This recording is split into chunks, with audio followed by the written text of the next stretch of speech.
السلام علیکم ورحمۃ اللہ وبرکاتہ۔ الحمد للہ وحدہ والصلاة والسلام علی من لا نبی بعد اما بعد۔ ناظرین، میں ہوں سہیل احمد رحمانی، آپ تمام ناظرین کا ہمارے اس پروگرام وہ گناہ جنہیں معمولی سمجھا گیا حاضر ہوں آپ کے سامنے۔ گزشتہ نشست میں آپ کے سامنے گناہ کے نقصانات کے تعلق سے ایک اہم نقصان کا تذکرہ کیا گیا تھا کہ ایک بندہ جو گناہ کرتا ہے وہ اللہ کی نگاہ میں ملعون ہوتا ہے، وہ اللہ تبارک و تعالیٰ کی نگاہ میں لعنتی ہوتا ہے۔ ایسے بندے پر اللہ تبارک و تعالیٰ کی طرف سے لعنت ہوتی ہے، اللہ کی رحمت چھین لی جاتی ہے، وہ اللہ کی رحمت سے محروم ہو جاتا ہے، اس کا قلب سیاہ ہو جاتا ہے، رزق کی برکت ختم ہو جاتی ہے، دعائیں قبول نہیں ہوتی ہیں، اور بھی کئی سارے نقصانات گزشتہ نشستوں میں آپ کے سامنے پیش کیے گئے۔ آج کی اس نشست میں انشاءاللہ آپ کے سامنے ایک اور نقصان کا تذکرہ کیا جائے گا کہ ایک بندہ اگر غلطی کرتا ہے، گناہ کرتا ہے، معاصی کا کام انجام دیتا ہے تو اللہ اکبر، اس کو اس دنیا کے اندر بطور عذاب، بطور سزا اللہ تبارک و تعالیٰ اس کے اوپر عذاب بھیج سکتا ہے۔ بعض دفعہ انسان غلطیاں تو کر لیتا ہے، وہ یہ سوچتا ہے کہ اس غلطی کی بنا پر مجھ پر عذاب نہیں بھیجا جائے گا، عذاب بھیج دیا جاتا ہے، بیماری کی شکل میں، یا بعض دفعہ زلزلے کی شکل میں، بعض دفعہ کسی اور چیز کی شکل میں۔ اللہ کے نبی صلی اللہ علیہ وسلم اس تعلق سے بیان فرماتے ہیں، ایک بڑی پیاری حدیث ہمیں ملتی ہے، ترمذی کی روایت ہے، عمران ابن حسین رضی اللہ تعالیٰ اس حدیث کے راوی ہیں، کہتے ہیں اللہ کے رسول صلی اللہ علیہ وسلم نے بیان فرمایا، فی ہذہ الامۃ خسف ومسخ وقذف، فقال رجل من المسلمین ومتى ذاک یا رسول اللہ؟ قال اذا ظہرت القینات والمعازف وشربت الخمور۔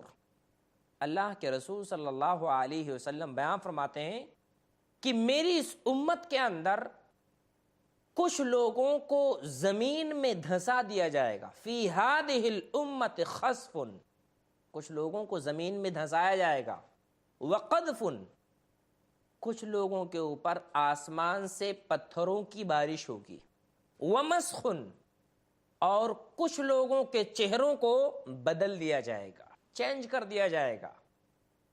کس بنا پر؟ فقال رجل من المسلمین، مسلمانوں میں سے ایک مسلمان نے، یعنی صحابہ میں سے ایک صحابی نے پوچھا، ومتى ذاک یا رسول اللہ، اے اللہ کے رسول صلی اللہ علیہ وسلم، ایسا کب ہوگا؟ چہروں کو کب مسخ کیا جائے گا؟ زمین میں لوگوں کو کب دھسایا جائے گا؟ کب آسمان سے پتھروں کی بارش ہوگی؟ اللہ کے رسول صلی اللہ علیہ وسلم نے بیان فرمایا، اذا ظہرت القینات، اللہ اکبر، جب گانے بجانے والیاں بالکل عام ہو جائیں گی۔ کتنا عام ہو چکا ہے آج اتنا عام ہو چکا ہے کہ ہر شخص کے جیب میں گانا بجانا موجود ہے، میموری کارڈ موجود ہے، آپ اس چپ کو کھول کر دیکھیں گے، گانوں پر گانے دل کو تسلی حاصل کرنے کے لیے رکھا ہوا ہے، جدائی کے گانے، محبت کے گانے، الگ الگ قسم کے۔ اذا ظہرت القینات، جب گانے بجانے والیاں عام ہو جائیں گی۔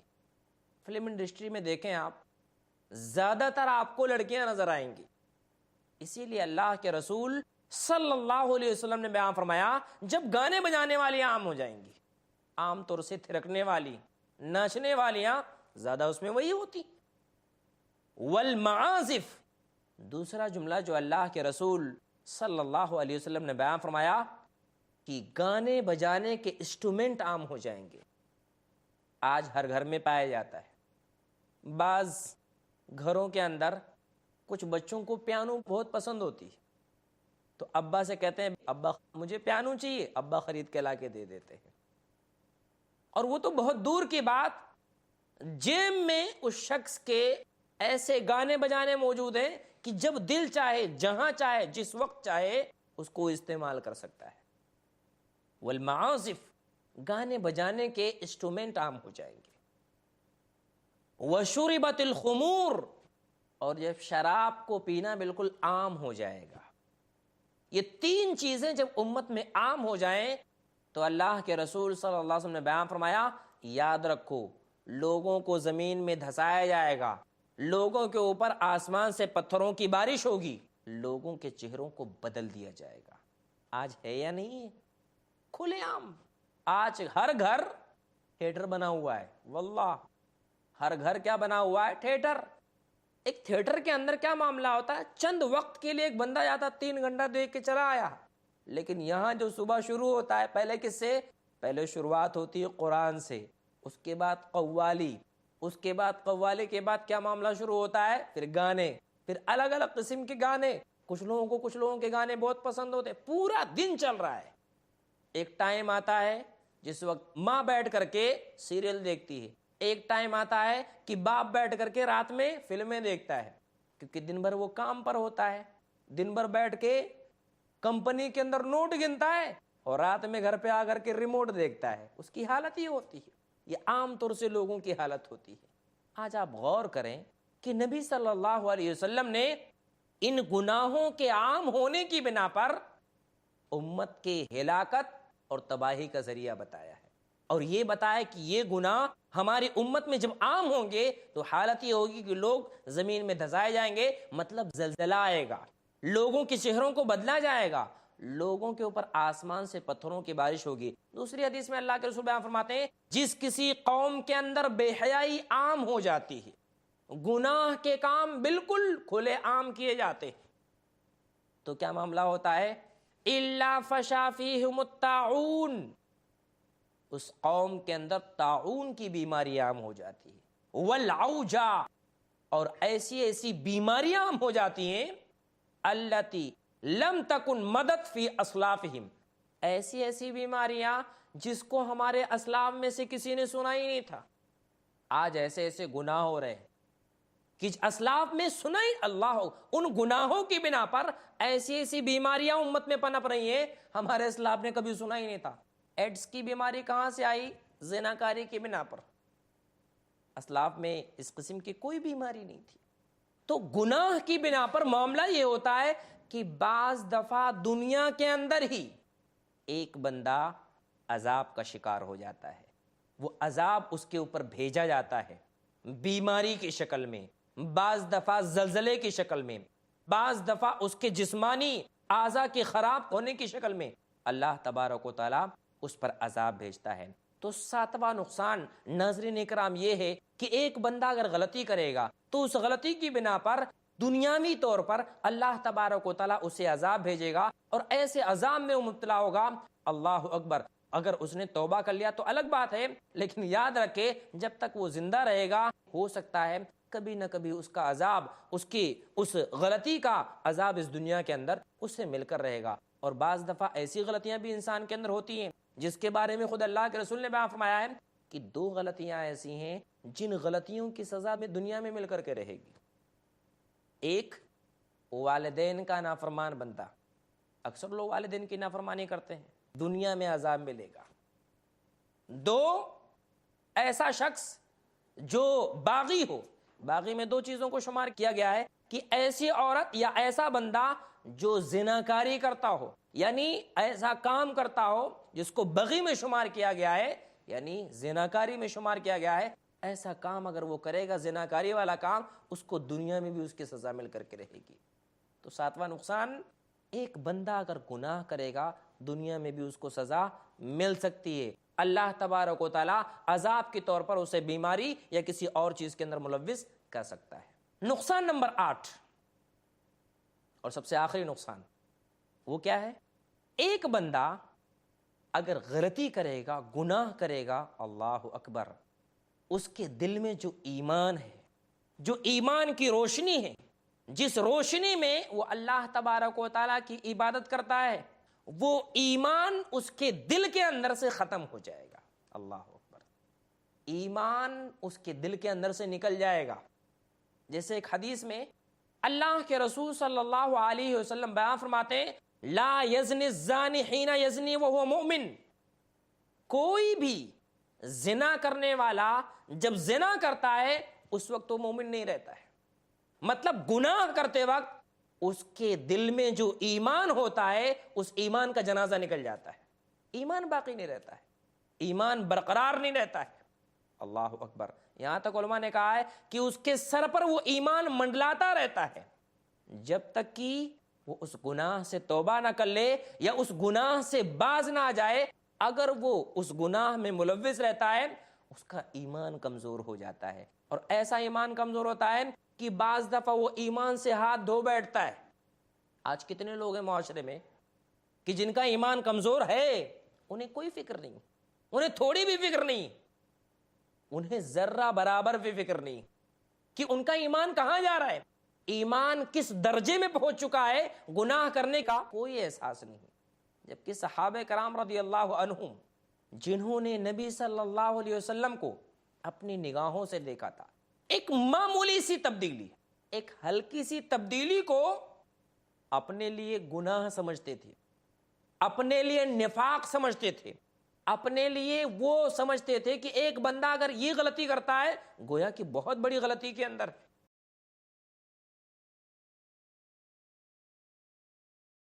ایک صحابی تھے حضرت حنظلہ رضی اللہ تعالیٰ عنہ, اللہ اکبر, کتنا پیارا واقعہ ہے.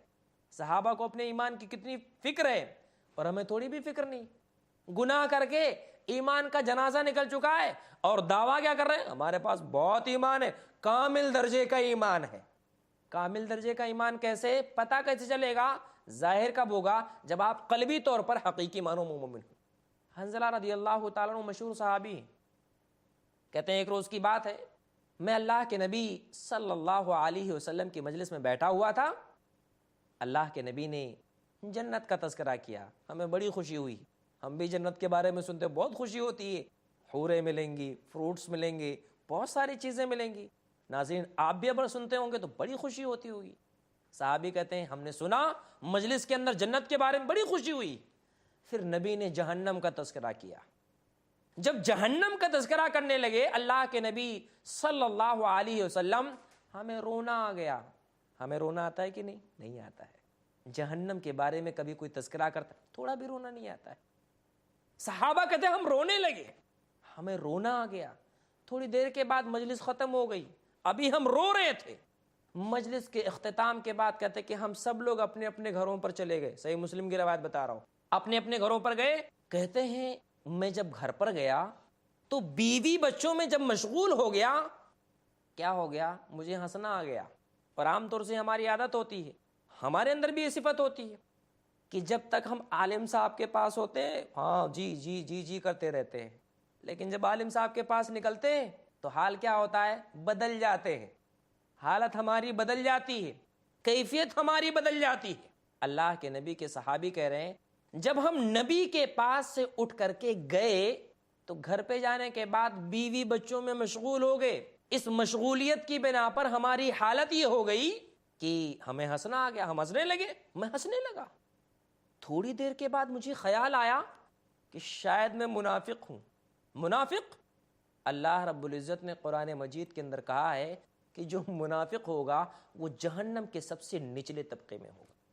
ایک صحابی کو ایمان کی اتنی فکر ہے کہ تھوڑی سی چینجنگ کو, ہلکا سا چینجنگ, زیادہ کچھ نہیں, تھوڑی سی چینجنگ ہوئی ہے, اس چینجنگ کو کیا سمجھ رہے ہیں, شاید میں منافق ہو گیا ہوں کہ نبی کو دکھانے کے لیے روتا ہوں, مولوی صاحب کو دکھانے کے لیے بہت اچھی اچھی باتیں کرتا ہوں, گھر پہ پہنچتا ہوں خوب مزے اڑاتا ہوں, خوب ہنستا ہوں.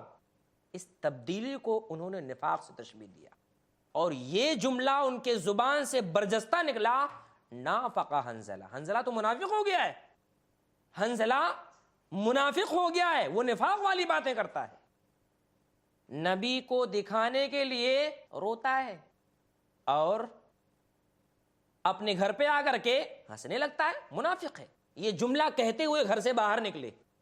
جب گھر سے باہر نکلے تو حال کیا ہوا, راستے میں ملاقات ہوئی ابو بکر صدیق رضی اللہ تعالی عنہ سے. ابو بکر صدیق سے جب ملاقات ہوئی تو ملاقات ہونے کے بعد جب ابو بکر صدیق نے جملہ کا سنا کہ نافق حنظلہ, نافق حنظلہ, وہ اپنے زبان سے برابر یہ ہیرٹ لگاتے ہوئے جا رہے تھے. کہا حنظلہ کیا کہہ رہے ہو, منافق ہو گئے تم؟ کہاں میں منافق ہو گیا ہوں؟ کہا کیوں؟ کہا جب نبی کی مجلس میں ہوتا ہوں تو روتا ہوں، گھر پہ پہنچ کے ہنستا ہوں۔ ابو بکر نے کہا میرا بھی حال یہی ہے، میرا بھی حال یہی ہے، میرے اندر بھی تبدیلی آتی ہے۔ اور آج کا مسلمان سمجھتا نہیں میرے اندر تبدیلی نہیں آتی، میرا ایمان ہمیشہ برابر رہتا ہے۔ دونوں گئے ڈاکٹر کے پاس، حنزلہ بھی گئے، ابو بکر بھی گئے۔ کہاں؟ ڈاکٹر، سب سے بڑے ڈاکٹر، اسلام کے ڈاکٹر محمد الرسول اللہ صلی اللہ علیہ وسلم کے پاس گئے۔ جا کر کے اپنا ماجرا ذکر کیا، کہا اے اللہ کے رسول صلی اللہ علیہ وسلم، جب ہم آپ کی مجلس میں ہوتے ہیں، آپ کی اچھی اچھی باتیں سنتے ہیں، جہنم کے بارے میں، جنت کے بارے میں تذکرہ سنتے ہیں، جہنم کا تذکرہ سن کر کے ہمیں رونا آتا ہے، لیکن جب آپ کی مجلس سے اٹھ کر کے ہم گھر پر جاتے ہیں ہم ہنسنا شروع کر دیتے ہیں۔ اے اللہ کے رسول، شاید ہم منافق ہو گئے۔ اللہ کے رسول نے کہا نہیں اے حنزلہ، ایمان کا جو مدار ہے نا وہ گھٹتا بڑھتا رہتا ہے۔ جب کوئی بندہ اچھا کام کرتا ہے، بہتر کام کرتا ہے، اللہ کی رضامندی والا کام کرتا ہے، اللہ کی خوشنودی والا کام کرتا ہے، اللہ کے قریب ہونے والا کام کرتا ہے، ایسے وقت اس کا ایمان بہت بڑھ جاتا ہے۔ یہ چیزیں آپ کو رمضان میں زیادہ دیکھنے آئیں گی کہ آپ کو مسجدیں بھری نظر آتی، کیوں؟ ایمان تھوڑا بڑھ جاتا ہے۔ لیکن جیسے ہی رمضان ختم ہوتا ہے سب ایمان کا جنازہ پہلے دن سے گھٹنا شروع۔ اول نمبر، سب سے پہلے وہ عید کی نماز پڑھ کے ایمان کمزور کرنے کہاں جاتا ہے؟ تھیٹر میں اپنے دوست کو فون کر کے کہتا ہے کہ دیکھ آج ہم لوگ ایک نئی فلم آئی ہے نا وہ دیکھنے جائیں گے، اور بدبخت لوگوں نے سسٹم بنایا ہے کہ عید کے دن بھی فلمیں ریلیز ہونی چاہیے۔ کیوں؟ مسلمان اتنا اچھا کام کر کے برباد تو ہونا چاہیے نا، کمزور ہو جاتا ہے۔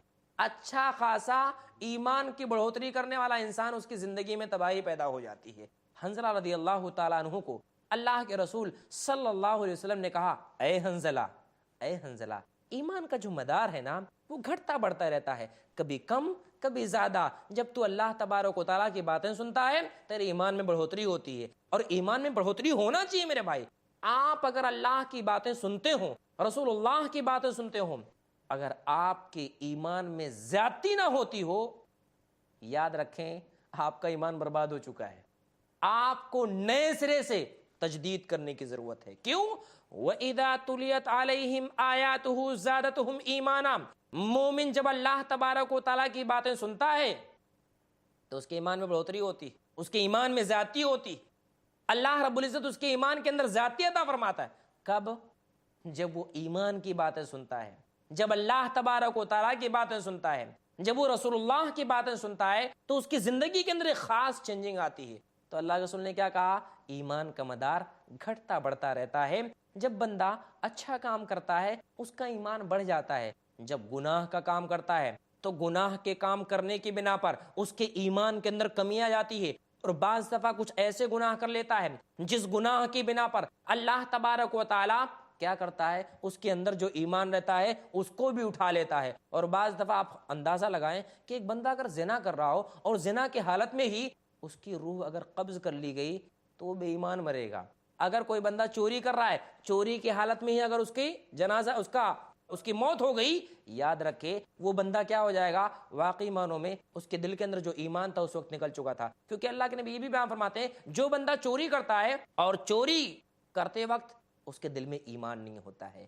تو اتنا بڑا اور اہم پوائنٹ، نقصانوں میں سے 8واں نقصان یہ کہ ایک بندہ اگر گناہ کرے گا تو گناہ کرنے کی بنا پر اس کے دل میں جو ایمان ہے، اس کے دل میں اللہ تبارک و تعالیٰ کے تعلق سے جو یقین ہے، اس کے دل میں فرشتوں کے بارے میں جو یقین ہے، اس کے دل میں جو رسولوں کے بارے میں یقین ہے، کتاب کے بارے میں جو یقین ہے، آخرت کے بارے میں جو یقین ہے، اس کے بارے میں جنت و جہنم کے بارے میں جو یقین ہے، وہ یقین کیا ہو جاتا ہے؟ تھوڑا کمزور ہو جاتا ہے۔ اس کو دنیا میں تھوڑی لذت دکھائی دینے لگتی ہے، اس کو ایسا لگتا ہے اس میں بہت مزہ آتا ہے، یہ کام کریں گے تو بہت اچھا لگے گا۔ اس کو بظاہر یہ چیزیں بطور چاشنی نظر آتی ہیں، اور جب ایمان کمزور ہوتا ہے میرے بھائی، اللہ اکبر، ایمان کمزور ہونے کے بعد، ایمان دل سے نکل جانے کے بعد پھر اللہ اکبر وہ ایسے ایسے کام کرتا ہے، وہ ایسے ایسے کام اس دنیا کے اندر کرتا ہے کہ وہ اللہ کی رضامندی والے کام نہیں ہوتے ہیں، وہ شیطان کو راضی کرنے والے کام ہوتے ہیں۔ وہ ایسے کام ہوتے ہیں جس کے ذریعے سے شیطان راضی ہوتا ہے، جس کے ذریعے سے شیطان کی خوشنودی حاصل کی جاتی ہے، شیطان کو خوش کیا جاتا ہے۔ اور دنیا میں 2 ہی قسم کے لوگ ہیں، کچھ لوگ ایسے ہیں جو اللہ کو راضی کرتے ہیں، کچھ لوگ ایسے ہیں جو شیطان کو راضی کرتے ہیں۔ اب ہم خود سوچ لیں کہ اپنا شمار ہم کن لوگوں میں سے کروانا چاہتے ہیں۔ اگر اللہ کو راضی کرنا ہے، ایمان کو مضبوط کرنا پڑے گا۔ اگر اللہ تبارک و تعالیٰ کو ناراض کرنا ہے، شیطان کو خوش کرنا ہے، تو شیطان کی خوشنودی تو بہت آسان ہے نا۔ شیطان کیا چاہتا ہے؟ آپ اللہ تبارک و تعالیٰ کے ساتھ کفر کریں۔ شیطان یہ چاہتا ہے کہ آپ وہ کام کرنا بند کر دیں جس کے ذریعے آپ اللہ تک پہنچتے ہیں، آپ ایسے کام کریں جس کے ذریعے سے اللہ تبارک و تعالیٰ ناراض ہو جاتا ہے۔ تو یہ 8 نقصانات میں نے چند ایپیسوڈ کے اندر آپ کے سامنے بیان کیا۔ ناظرین، بیان کرنے کا مقصد یہ ہے کہ نقصان معمولی نہیں ہے، بہت بھیانک نقصان ہے۔ اگر یہ نقصان ہماری زندگی میں بظاہر نہیں نظر آ رہے ہیں، قیامت کے دن سب چیزیں ہمارے سامنے آ جائیں گی۔ جس دن کے بارے میں بندہ سوچتا ہے کہ میں نکل جاؤں گا، پاس ہو جاؤں گا، اللہ رب العزت قیامت کے دن مجرموں کو چھانٹ کر کے الگ کر دے گا۔ آج نقصان نظر نہیں آ رہا۔ قیامت کے دن وَامْتَازُوا الْيَوْمَ أَيُّهَا الْمُجْرِمُونَ، اللہ رب العزت قیامت کے دن ایسے مجرموں کو چھانٹ کر کے الگ کر دے گا۔ اے بے نمازیو الگ ہو جاؤ، اے مکارو تم بھی الگ ہو جاؤ، اے دجالو تم بھی الگ ہو جاؤ، اے دھوکہ دینے والو تم بھی الگ ہو جاؤ، اے زانیو تم بھی الگ ہو جاؤ۔ جتنے گنہگار ہوں گے سب کو اللہ تبارک و تعالیٰ الگ کر دے گا۔ آج سب ساتھ میں رہتے ہیں نا، ایک گھر میں ایک بیٹا گناہ کرتا ہے، دوسرا بیٹا نیک صالح ہے، بیوی غلطی کرتی ہے، شوہر بالکل ٹھیک ٹھاک ہے، ایک ساتھ میں رہنا یہاں پر چل سکتا ہے۔ آخرت میں مومنوں کے ساتھ نہیں رہ پائیں گے۔ آخرت میں اللہ تبارک و تعالیٰ مجرموں کو، کافروں کو، ایسے لوگوں کو جو گنہگار بندے ہیں، ان کے گناہ کے بنا پر اللہ تبارک و تعالیٰ بالکل ان کو مومنوں سے الگ کر دے گا۔ اور قیامت کے دن پھر اللہ رب العزت ایک ایک چیز کے بارے میں حساب لے گا، ایک ایک عمل کے بارے میں اللہ تبارک و تعالیٰ حساب لے گا۔ اس لیے ناظرین، بہت ضروری ہے کہ جو نقصان میں نے ذکر کیا ہے، اس نقصان کو سامنے رکھتے ہوئے اگر آپ غلطیوں میں ملوث ہیں تو آپ غلطیوں کو چھوڑ دیں، اللہ تبارک و تعالیٰ سے توبہ کریں، اللہ رب العزت سے معافی مانگیں۔ اللہ غفور رحیم ہے، اللہ تبارک و تعالیٰ آپ کی غلطیوں کو معاف کر دے گا۔ یہ نقصان میں نے ذکر کیا۔ انشاءاللہ اگلی نشست میں آپ کے سامنے اسباب کا تذکرہ ہوگا کہ ایک بندہ گناہ کرتا کیوں ہے، کیونکہ ریزن سمجھ میں آ جائے کیوں کرتا ہے۔ بھائی کچھ ریزن ہوگا نا، اس میں کیا اس کو فائدہ ملتا ہے۔ انشاءاللہ اسباب آپ کے سامنے ذکر کیے جائیں گے، کیونکہ آج ہمیں وقت مزید اجازت نہیں دیتا کہ ہم اپنے اس پروگرام کو مزید آگے بڑھائیں۔ انشاءاللہ اگلی نشست میں آپ سے ملاقات ہوگی گناہوں کے اسباب کے ساتھ۔ جب تک کے لیے ہم آپ سے رخصت چاہتے ہیں۔ والسلام علیکم ورحمۃ اللہ وبرکاتہ۔